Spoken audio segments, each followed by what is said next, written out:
from the Center for Biomedical Ethics and Humanities, and I'm delighted to welcome you to this program, which is also one of our History of the Health Sciences lectures for this year. The Medical Center Hour is produced by the Center for Biomedical Ethics and Humanities and runs weekly through most of the academic year. Our program today, Requiem for a Son, Response to a Death from Polio, is the first of 3 Medical Center Hours this semester to explore the rich and resonant relationships between music and medicine. The rhythms of our lives, our bodies, our activities, solo and collective, lifespans, beginnings and ends, play out in a musical way. And illness, injury, loss, and recovery punctuate the scores of our days. And the work of medicine, when the body is broken, the spirit wounded, the life waning, is also musical in nature, seeking always the restoration of harmony, the sense of once again being in tune. In this program, again, as I mentioned, a History of the Health Sciences lecture, we revisit the first half of the 20th century when children's summers, and their parents too, were clouded by the threat of poliomyelitis. Polio could kill or cripple.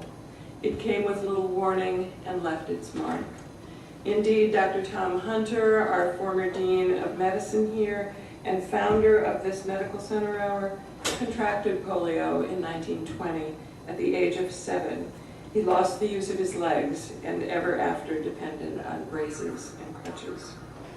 There was little therapy for persons with polio until the 1930s brought iron lungs for patients with paralyzed breathing muscles, and no real remedy until the mid-1950s when Dr. Jonas Salk introduced the first vaccine. Polio is nearly gone from our world today, but the memory of it for families and for physicians and nurses is instructive. We welcome today as our speaker, 4th-year medical student and accomplished musician, Rondy Michael Lazaro, who will weave together these 2 themes of music and medicine in the story of 20th century English composer Herbert Howells, who lost a young son to polio and turned to music making in his grief. We also welcome a chamber choir of singers who, under Mr. Lazaro's direction, will perform for us 2 parts of Howell's Requiem. Finally, please take note of the iron lung on display, if ever there was a sort of elephant in the room. This is it. This is actually the last iron lung at UVA, a relic from the 1930s, the era we're discussing today. There's a little bit of information about about iron lungs in general and this particular machine in your handout. We thank Historical Collections in the Health Sciences Library, which is the keeper of this artifact, and also Joan Eckenkamp Klein, the director, and Susan Yowell for their partnership on this program and for getting the machine over here. And lastly, Mr. Lazaro has completed forms in which he has disclosed no financial conflicts of interest. No surprise, since he's a medical student. But now, Requiem for a Son. Welcome.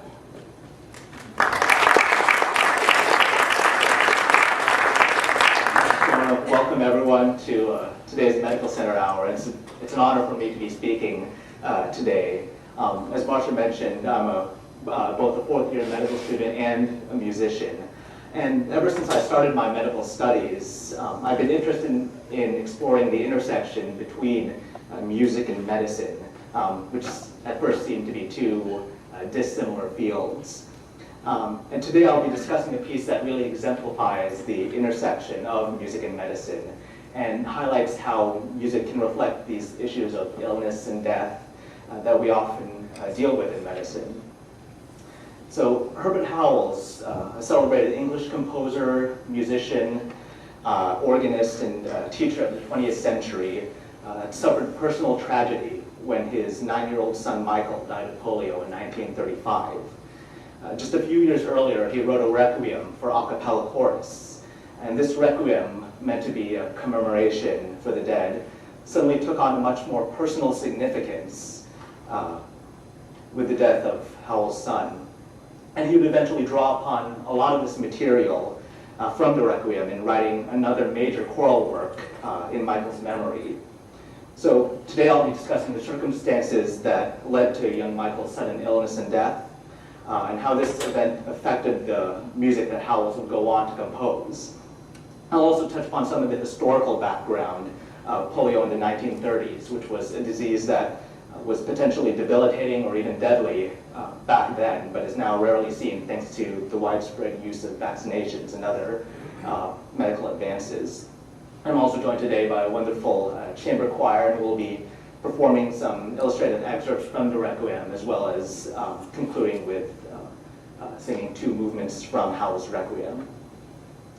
So first, let's go ahead and start with some background about the life of Herbert Howells.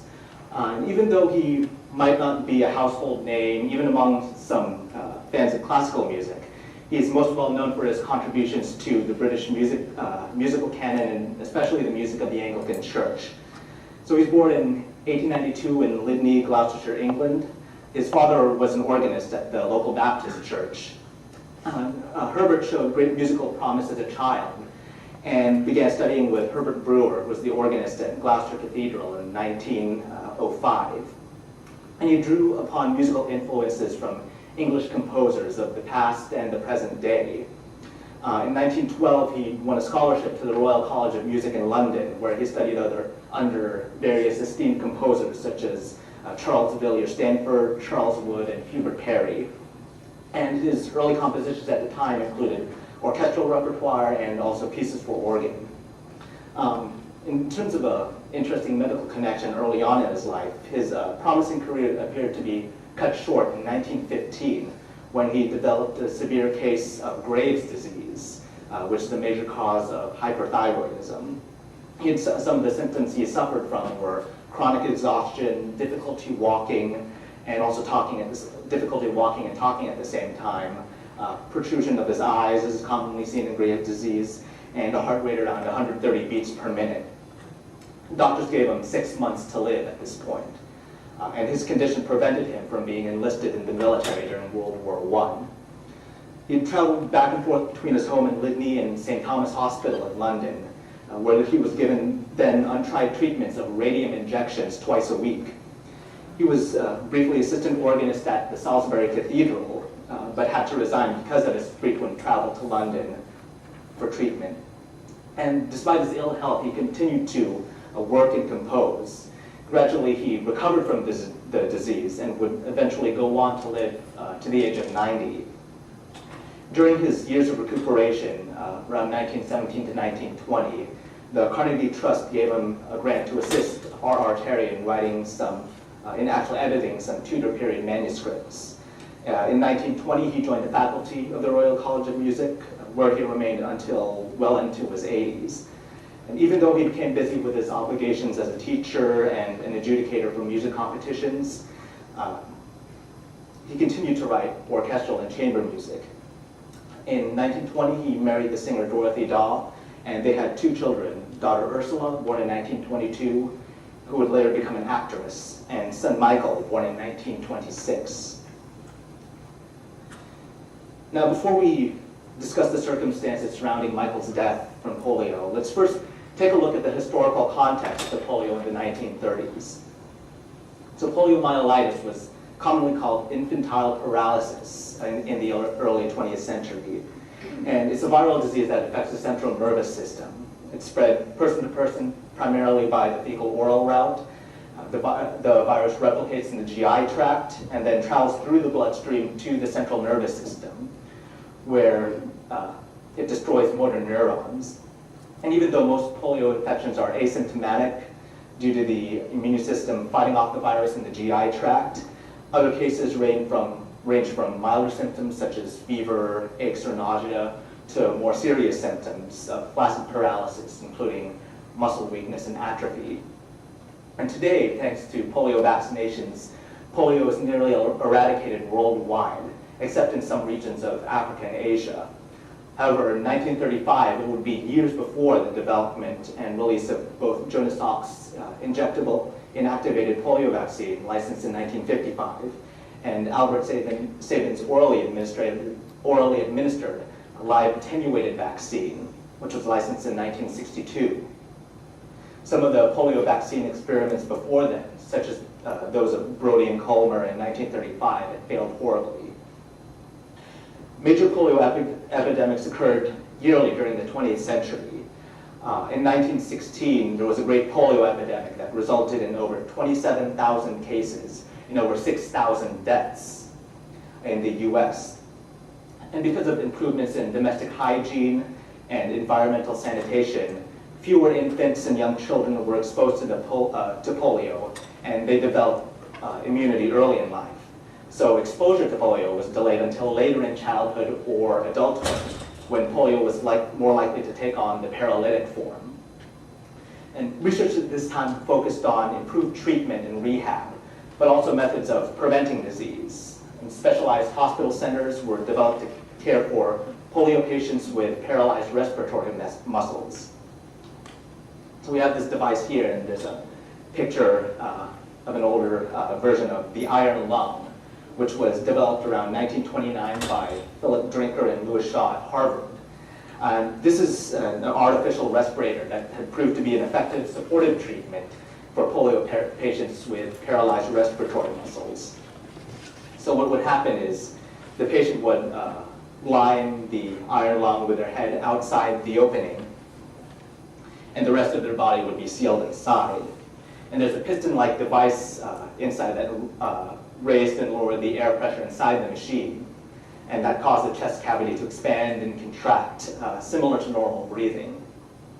And even though the iron lung would become a widely used treatment, some years later that saved many lives, and UVA Hospital even had several iron lungs for emergency use. Some drawbacks to the machine were its large size, its expensive cost, and the requirement for intensive care for patients who use the iron lung. So coming back to Howell's story, in the summer of 1935, the Howells family was on vacation back in Herbert's home countryside of Gloucestershire. On Tuesday, September 3rd, after nine-year-old Michael had busied himself mowing the lawn, the family went to Lydney for tea with a family friend.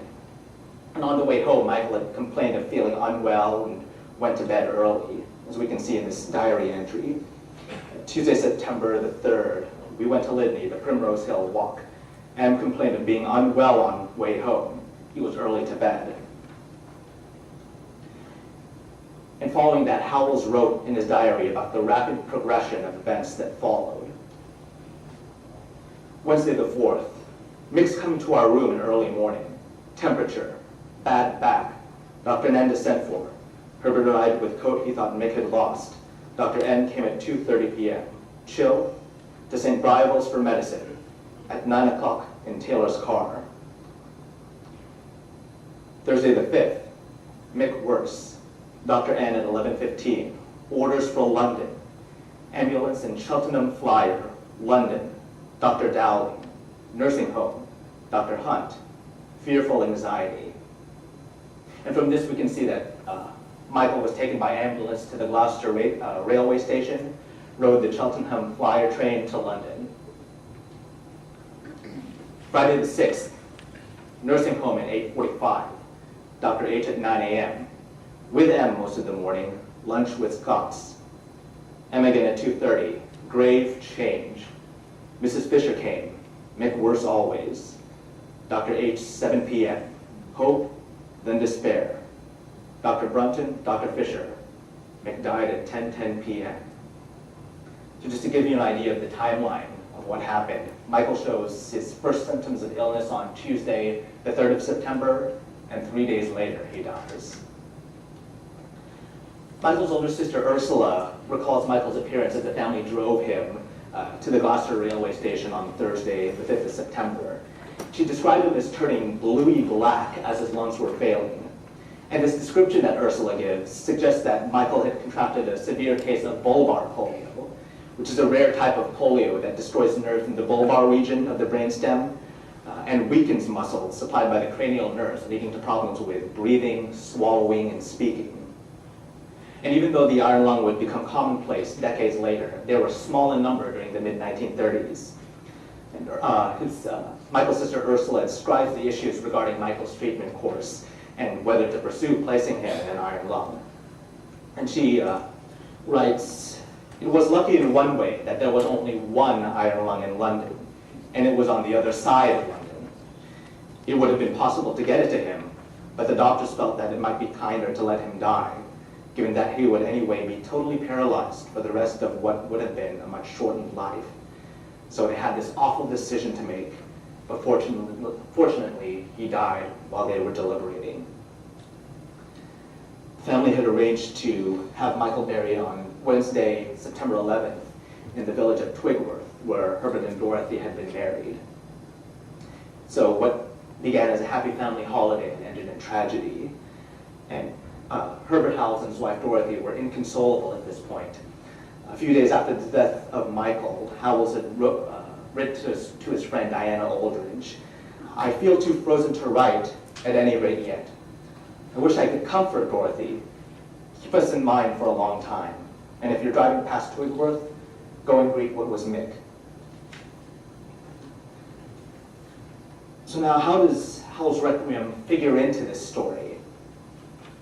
Well, he started work on a Requiem for a cappella chorus in 1932. And actually, for a while, it was believed that he wrote the work in 1936 after Michael's death, but it turns out that current scholarship dates the origins of the work back to 1932. And traditionally, the Requiem is a mass for the dead, as is held in the Roman Catholic Church. Various composers have written music set to the traditional text of the Latin Mass for the dead, although later composers, such as Johannes Brahms in his German Requiem, have adapted other texts in their versions of the Requiem. And Herbert Howells had followed this non-traditional approach in the structure of his Requiem, combining some of the traditional text of the Latin Mass with other texts based on Anglican prayers and biblical passages. And he actually modeled his own Requiem after similar work by his former teacher at the Royal College of Music, Sir Walford Davies. Howells had intended to write this Requiem for Boris Ord and the choir of King's College, Cambridge, but it turns out that he never actually sent the work to Ord and the choir, and there's no record of a performance of the piece around that time. And it turns out that this piece, which Howells wrote in 1932, would lie dormant, unpublished, and unperformed until 1980, nearly about 48 years after its origin, and only 3 years before Howells died in 1983 at the age of 90. So the question that faces a lot of us musicians and that we wonder about is, why would Howells not have released this piece until many decades later? And Howells never really articulated the reason why the Requiem remained unknown from the public for so many years. There's one thought that the Requiem might have hit too close to home, that now his Requiem would be in commemoration of his own deceased son, and in a sense, writing the Requiem foreshadowed this devastating loss. And there was a similar story seen with Austrian composer Gustav Mahler, which actually I'm in the process of researching, who composed a song cycle Kindertotenlieder, or Songs of the Death of Children, between 1901 and 1904. When his own young daughter Maria died of scarlet fever in 1907, the piece took on a much deeper personal significance, and his wife Alma Mahler was convinced that he had tempted fate by writing this piece. But there's another thought that Howells might have tended to focus more on the compositional process itself, and wasn't so concerned about performance or publication, and that so that the Requiem just happened to remain unreleased in his personal library until many years later. But whatever the reason that the Requiem lay dormant for decades, this intensely personal work, along with the death of Michael, would influence Howell's subsequent compositions. So as the Howells family grieved over Michael's death, it was actually his daughter, young Ursula, who suggested to her father that he should write about Michael in music. In a sense, Herbert was the most fortunate member of his family in that he could immerse himself in work and write music as a way of dealing with his grief, while Dorothy and Ursula didn't have this sort of outlet through which to channel their grief. In 1936, he started work on Hymnus Paradisi, which is a work for tenor, soprano and tenor soloist, chorus, and orchestra. And to compose this piece, he drew heavily upon musical material from the unpublished Requiem. In fact, several of the movements in the Hymnus Paradisi share text with movements of the Requiem. And Howells even duplicates the first 30 bars of the Requiem's third movement, which uses the traditional Requiem aeternam text, in the opening to the second movement of this piece, the Hymnus Paradisi. And he worked on Hymnus Paradisi from 1936 to 1938, but just like he did with the Requiem, he kept this piece in his private collection and didn't immediately release it for performance. It wasn't until 1949 when the organist Herbert Howells asked Howells if he had any new works that could be performed at the 1953 Choirs Festival in Gloucester, that Howells finally released Hymnus Paradisi for public performance.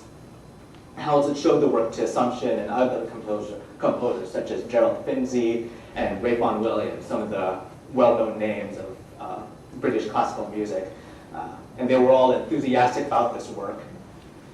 The piece premiered at the festival on September the 7th, 1950, one day after the 15th anniversary of Michael's death, to great critical acclaim, and it was published the following year.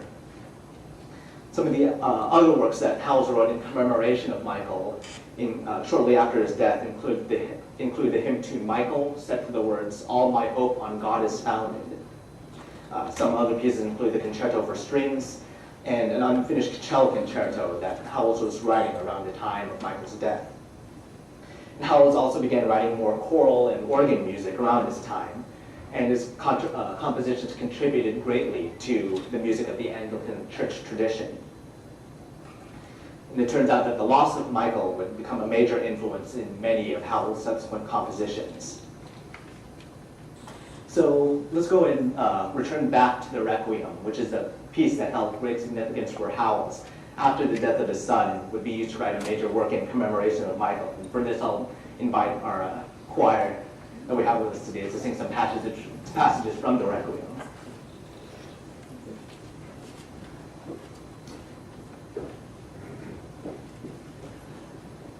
So this piece is comprised of 6 movements, and the third and fifth movements both use the same Requiem aeternam text from the traditional Latin Mass. And translated, the text reads, "Grant them eternal rest, O Lord, and let perpetual light shine upon them." The first movement, Salvator Mundi, sets the Salisbury-based text, "O Savior of the World." The second movement, which we'll perform for you, is a setting of Psalm 23, "The Lord is my shepherd." And the fourth movement uses the text of Psalm 121, "I will lift up mine eyes unto the hills." Finally, the sixth movement uses the text, "I heard a voice from heaven," based upon a passage from the book of Revelation. This work is a very introspective and intimate work, as suggested by the use of unaccompanied chorus. And in this Requiem, Howells seems to depict a wide range of emotions experienced by those grieving for the deceased, ranging from mournful sorrow in some parts to this loud dissonant anguish and despair, gradually transitioning to a warm sense of peace and comfort in other sections. And even though we won't perform the entire Requiem for you today, we'll highlight a few particular excerpts of the piece. So the opening of the third movement, which is the first setting of the Latin Requiem aeternam text, is an example of the introspective and mournful sadness that Howells skillfully portrays in this piece. And as I mentioned before, Howells used this exact passage in his Hymnus Paradisi, which he wrote in commemoration of Michael. So here's the opening of the third movement to Howells' Requiem.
Another passage from the last movement contrasts this sadness and provides a sense of hope and comfort for those who are living. And you can listen to the lush, colorful chords that Howells uses in the opening of this sixth movement, which to me seem to depict a peaceful vision of paradise.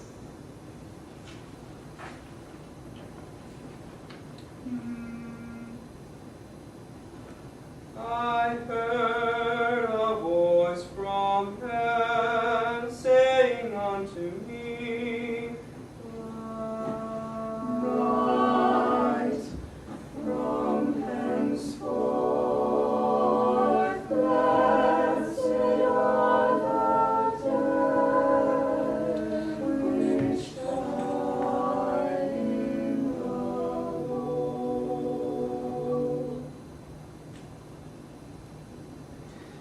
So we'll go ahead and close today's talk with a performance of movements 2 and 4. And both of these movements are statements of confidence and faith in God.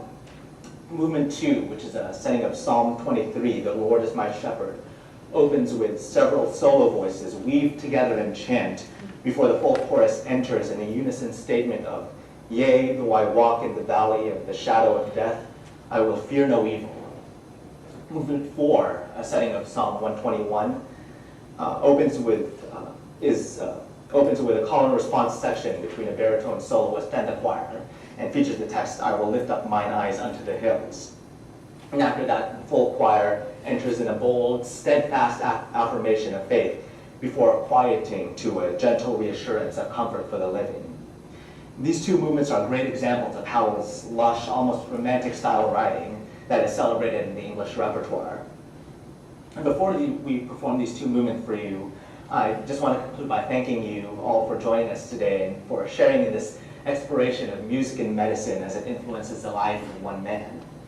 So today you've heard how polio, a disease that is hardly of concern to us nowadays, could have devastating effects on people in the past. And you've also heard how, for one man, such a loss could drive him to find more profound meaning in his music and express grief through the creation of new music, which even though personal and painful, takes on great value and power when shared with others. The music of Howell's Requiem resonated with the composer. It resonated with me when I performed it as an undergrad in college. And it resonates with any listener who has suffered grief and loss. The sixth movement of the Requiem states, "I heard a voice from heaven saying unto me, write."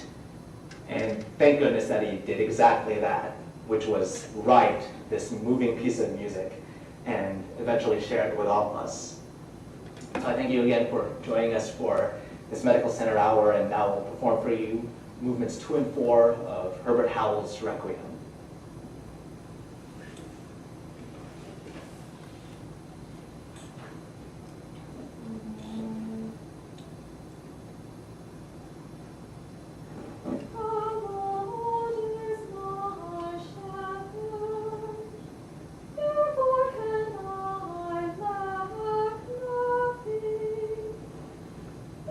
Shall feed me in a green pasture, and me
lift up mine eyes unto the hills, from whence cometh my help? My help cometh even from the Lord. My help cometh even from the Lord. Who hath made heaven and earth. He will not suffer thy foot to be moved. And he that keepeth thee will not sleep.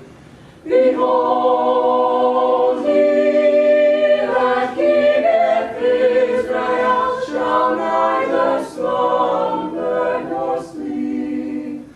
The Lord himself is thy keeper. He is thy defense upon thy right hand, so that the sun shall not burn thee by day, neither the moon by night.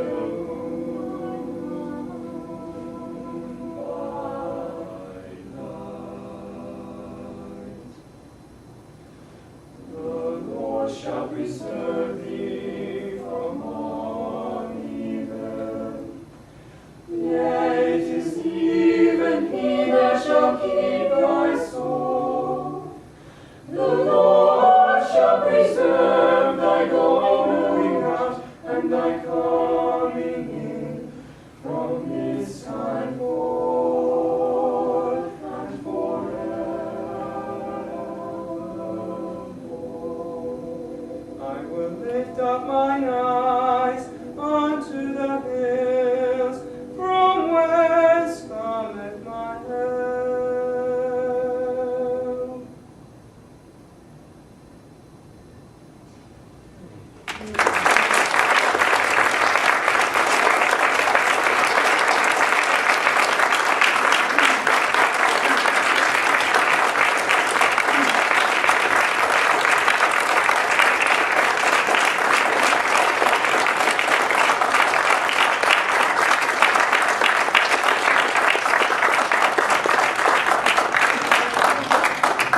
Thank you, Rondy, and thank you, singers. We have plenty of time for discussion and questions and comments, and it may be that you may want to direct your questions and comments also to some of the singers. I will just start by saying it was an interesting experience to watch and listen to the singers while having in the same field of vision the mechanical device that helped keep people alive while you all were singing in memory of the dead. It was a very interesting juxtaposition of music and medicine. So, other comments and questions?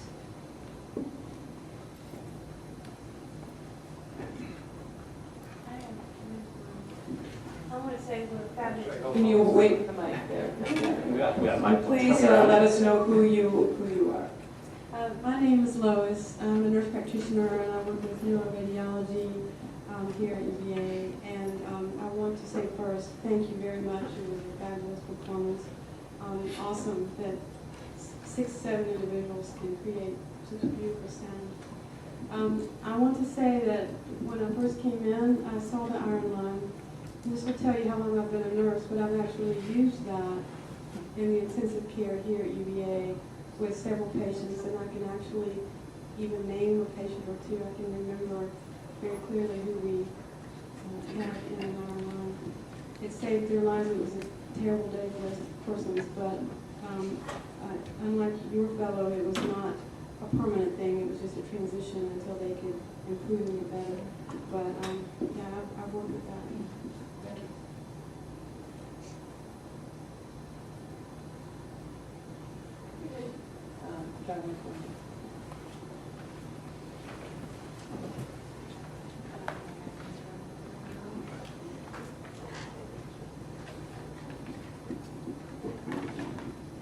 I'd already come down there to tell you about me.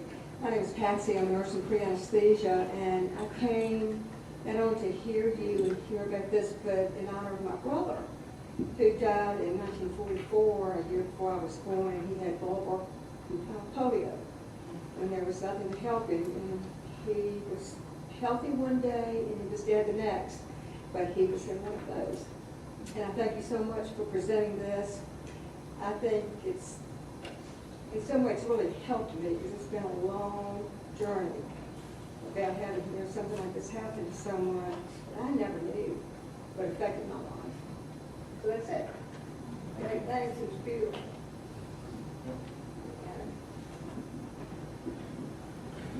Rondy, thanks very much for the presentation and the singers. It was great. I'm Michael Sloan. I'm actually the director of choral music here at UVA, so it's my pleasure to have Rondy in our choruses as well as most of the people up there. Rondy, as you know from studying music, it's always interesting to see why composers don't finish pieces, and always a lot of speculation. Mozart, of course, is a great example. For those who don't know, there's a piece, the Mass in C minor, which is one of his great pieces, unfinished.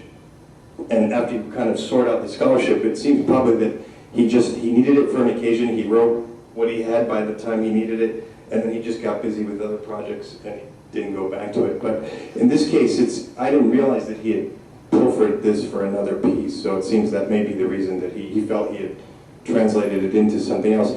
Can you just talk about what happened, do you think, in 1980 that caused him to bring it back out, and who maybe performed it, and what your thought is on why he actually resurrected this piece, even though he had written the other that contained it? Yeah, in terms of its sort of discovery in 1980, I think it was setting the score, Little John of the Royal College of Music, who identified and reassembled the manuscript. So it seemed to be in his catalog in the Royal College of Music. And it seemed at that point that he had been encouraged to release this piece to the public. I'm not sure exactly when the first performance of it was.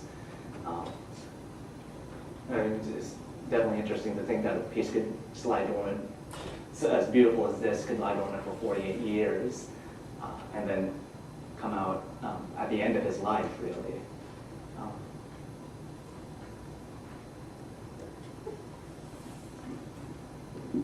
My name is Hunter Porch. And Rondy, I was curious, it's obvious that music is very therapeutic for you and how involved you've been in it through medical school. I'm just curious if you have any plans to have like some type of music therapy or that type of thing in your future practice. Yeah, as far as continuing the music and medicine connection, I mean, I definitely plan on continuing as a musician, continuing as a singer and violinist, and hopefully conduct a group. As far as linking the two, well, I'm planning to go into physical medicine and rehabilitation. Some of the musculoskeletal injuries that musicians have, I might be interested in some performing arts medicine. I have an interest in sports medicine, so that might be another connection.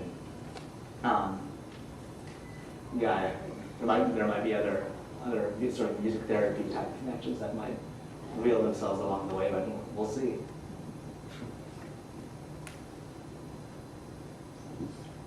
I want to add my thanks to the conductor and the singers. It's lovely to fill the Jordan Hall Auditorium with music. Even though it's not acoustically the best space in the world for music. And I know there are a couple of UVA and medical historians in the audience. Tommy Hunter, who was one of the founding lights of Medical Center Hour, I think he had polio as a child. So, When he was 7. and went on to become a infectious disease specialist and dean of the School of Medicine I guess in the late 60s and early 70s. He was dean from 1954, I think, until 1960 or 61. Yeah, and an intrepid man. A few of you may remember him either on crutches or in a scooter. But it was poignant in talking with him at one point. I have a picture in my office of him the summer before he had polio. And he's standing up and holding a football. And he told me later that he had finally, in his old age, forgotten what it ever felt like to walk or run unaided. And then another comment, Robert Coles, who was a writer and a psychiatrist, wrote a series of books, and they were like photographic essays on children in crisis. I think his first book was on the polio epidemic, written you know, as an attending, I'd like to recommend further reading. Other comments or questions for Rondy or any of the singers? I'm curious, are any of the singers also in medical school? Okay, thank you. And some others are from commerce and engineering and where else? Arts and sciences, great, okay. But all from busy lives, and this was a choir that was recruited just since the start of term and well rehearsed. So any other questions or comments? Yes, just one.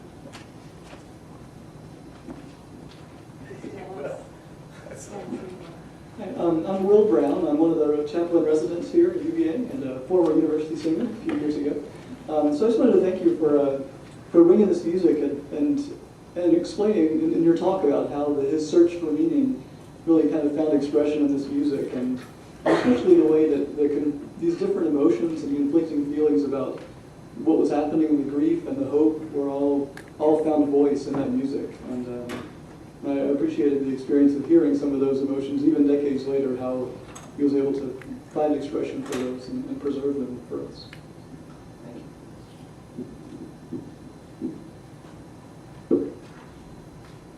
Thank you. Anyone else?